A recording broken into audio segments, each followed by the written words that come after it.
Okay, so today will probably be a pretty brief video. We're just going to talk about story problems. Sorry, that's the bell. Double dipping. The cost for a rental car is $24.99 a day plus a flat fee of $30 for insurance. Rate linear equations. Write a linear equation to represent the total cost to rent the car for X days. Well, when you look at this, you know that off the bat. Well, I'm going to write y equals, but off the bat, I automatically have to pay $300 for insurance, and then it's $24.99 a day. I don't know how many days I'm going to rent the car, so I'm going to rate it as 24.99x plus 30. That 30 comes from the basically the y-intercept, and the 24.99 is the constant rate in which I'm getting charged. Now it says use the equation to determine how much that I would charge to rent the car for a week. So how long is a week?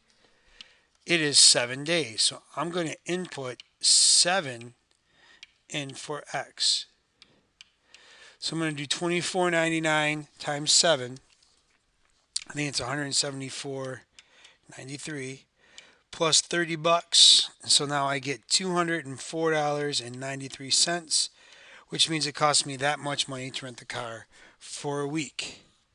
Okay? Not too tough. Pretty easy. Next one. For a certain film, an actor received a fixed salary plus a percentage of the film's profits. The linear equation y equals 0.10x plus 5 describes this salary in millions of dollars in terms of the film's profits x, also in millions of dollars. So find the slope and y-intercept of the line. Well, the slope is 0.10. That's my m, right? And my y-intercept is 0, comma 5. Pretty easy, right? But what do they represent? Okay, the slope represents a 10% commission on the profit because that's zero point 0.1, right? And then the y-intercept represents the actor's base salary. In this case, 10% of however millions of dollars they make, and $5 million for the actor's base salary. Not too shabby. I'd take $5 million to act, right? All right, so on your guided note sheet, you can do the next one on your own before, or we'll probably do it in class actually. So we look at this one. I'm sorry I had to scale this one down a little bit, but it wouldn't fit on my screen, so just deal with it. All right, so the graph represents the number of caramel apples Y sold at a price of X dollars each. Use the red dots to write a linear equation that represents the relationship between the number of apples sold and the price of each. So I'm going to get a location on this red one right here. This is 1, comma 80. And then this one looks like 2 comma 40, and the graph is aligned, so I'm going to use my slope formula. So y2 minus y1 over x2 minus x1, and I'm going to plug that in. So I got 40 minus 80 over 2 minus 1, which is negative 40 over 1. So my slope is negative 40. Then I'm going to take a point. Let's take the 1 comma 80. So I'm going to do y minus 80 equals negative 40 times x minus 1. So I get y minus 80 equals negative 40x plus 40. I'm going to add 80 to both sides. So I get y equals negative 40x plus 120. So interpret the slope of the line in the context of the problem. For what this is I'm losing $40, or I'm losing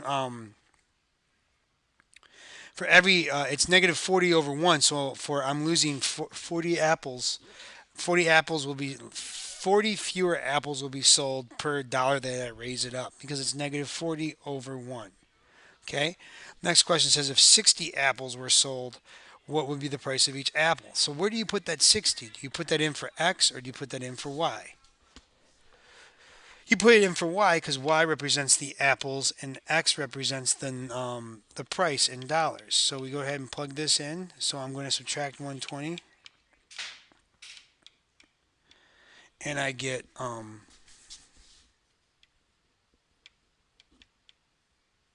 subtract 120, I get negative 60. Get negative 60 equals negative 40x. Divide both sides by negative 40, so I get a positive answer. So x is $1.50 at 1.50. So I would have to charge $1.50 for that to happen. Okay. So you have two more examples that you have to do on your own. We'll talk about that in class. Hopefully this helps, and I'll see you soon.